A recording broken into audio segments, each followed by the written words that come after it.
Selamat siang Bapak Ibu Saudara yang dikasihi Tuhan Yesus Kristus. Sebelum kita merenungkan firman Tuhan, mari kita bersama-sama berdoa.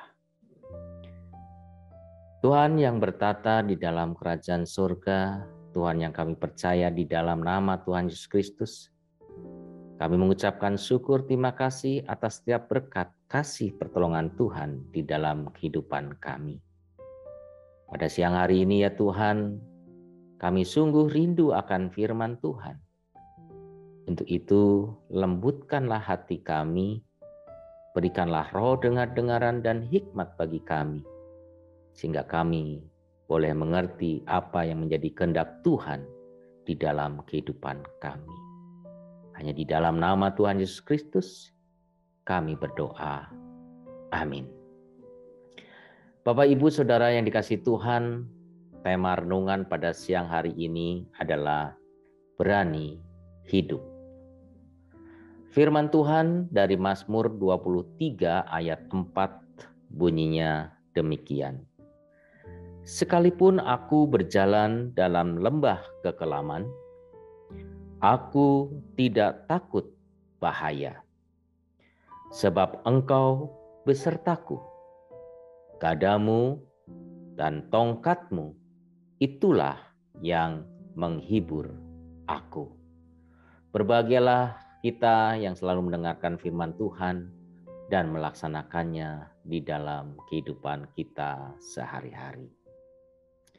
Bapak, Ibu, Saudara yang dikasihi Tuhan Yesus Kristus, saat ini Sinode Wilayah GKI Jawa Barat mengajak kita menghayati dalam masa raya Paskah 2022 lewat tema Paskah berani hidup karena Yesus hidup. Kesempatan kali ini kita dengan sengaja diajak berefleksi bukan untuk berani mati, seperti dalam konteks para pahlawan kemerdekaan RI yang berani berperang melawan penjajah yang hanya bermodalkan bambu runcing dalam menghadapi penjajahan untuk merebut kemerdekaan. Spirit berani mati ketika itu adalah baik dan cukup berhasil sebatas membangkitkan semangat heroisme rakyat untuk memperjuangkan, mempertahankan kemerdekaan negara dan bangsa saat itu. Hari-hari ini spirit berani mati tergambar dari antuisme bangsa dan rakyat Ukraina yang menyambut dan mendaftarkan diri menjadi relawan pasukan perang dalam berperang melawan invasi Rusia. Bangsa dan rakyat Ukraina berbagai lapisan dengan semangat berani mati bersedia dijadikan tentara cadangan untuk melawan serangan militer dari Rusia. Pertanyaannya, mengapa saat ini kita diajak berefleksi berani hidup bukan berani mati? Bapak, Ibu, Saudara yang dikasihi Tuhan, di berbagai belahan bumi saat ini kecuali di Ukraina, ancaman atau bayangan kelam, ancaman bahaya kehidupan bukan serangan militer, tetapi adalah ketidakpastian hidup sosial dan perkembangan teknologi virtual yang amat hebat. Ketidakpastian dalam segala aspek kehidupan akibat pandemi yang berdampak berbagai persoalan hidup memunculkan pertanyaan di dalam diri kita. Sampai kapan berakhir? Akan adakah serangan atau gelombang berikutnya dengan varian-varian baru? Kapan usaha kita, dagang kita bisa kembali normal? Atau kapan kegiatan siswa dan guru di sekolah akan berjalan seperti dulu lagi, secara onsite, tatap muka langsung? Atau kapan kita bisa kembali beribadah secara onsite, secara langsung?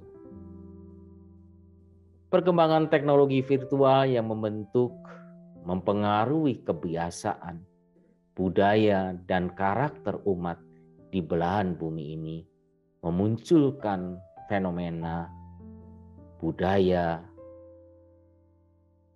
bullying atau kekerasan, flexing, stalking, bahkan persaingan hidup di medsos yang tak terkendali. Ketidakpastian dan perkembangan teknologi virtual adalah dua komponen saja dari sekian banyak persoalan lain di bumi ini, adalah merupakan lembah kekelaman. Lembah kekelaman menurut pendeta Joas menyebutkan bayang-bayang kematian, shadow of death, labirin kehidupan. Gejala besar saat ini di kehidupan bumi, spirit berani mati dipakai kebanyakan umat adalah ketika menghindar dan tak tahan berhadapan dengan persoalan besar di atas. Tidak sedikit orang melakukan bunuh diri, berani sekaligus sengaja mati. Bapak, Ibu, Saudara yang dikasihi Tuhan, kita belajar dari Daud dalam Mazmur 23 ayat 4. Sekalipun aku berjalan dalam lembah kekelaman, aku tidak takut bahaya, sebab Engkau besertaku, gadamu dan tongkatmu, itulah yang menghibur aku. Daud berani hidup, bukan berani mati. Tidak menghindari lembah kekelaman.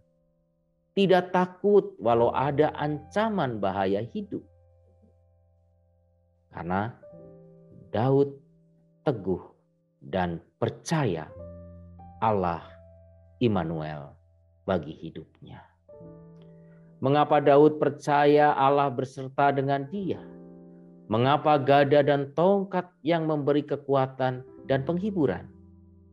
Bapak, Ibu, dan Saudara yang dikasihi Tuhan, Daud baru saja berhasil berefleksi bahwa Allahnya, Allah kita juga adalah sebagai gembalanya.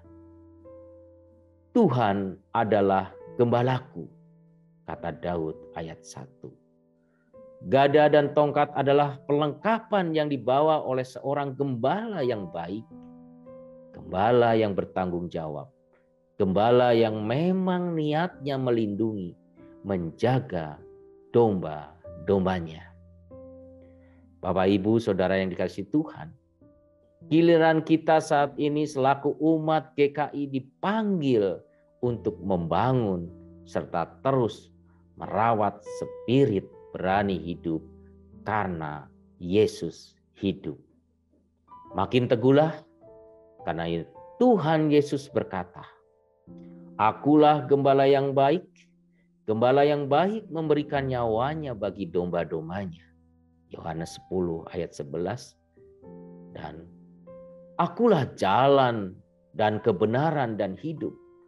Tidak ada seorang pun yang datang kepada Bapa kalau tidak melalui aku. Yohanes 14 ayat 6.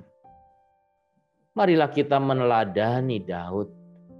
Berani hidup karena Allah hidup. Yesus hidup. Dengan cara belajar mengakui bahwa kita adalah dombanya Tuhan. Yang berikutnya, Berarti sebagai domba kita harus taat kepada perintah. Apa yang dikatakan oleh gembala. Yang ketiga, sebagai domba tentunya kita tidak pernah menjauhi dari sang gembala. Demikianlah Bapak Ibu Saudara yang dikasihi Tuhan. Selamat memasuki Minggu Prapaskah 1. Selamat berani hidup karena Yesus hidup. Amin. Tuhan Yesus memberkati kita semua.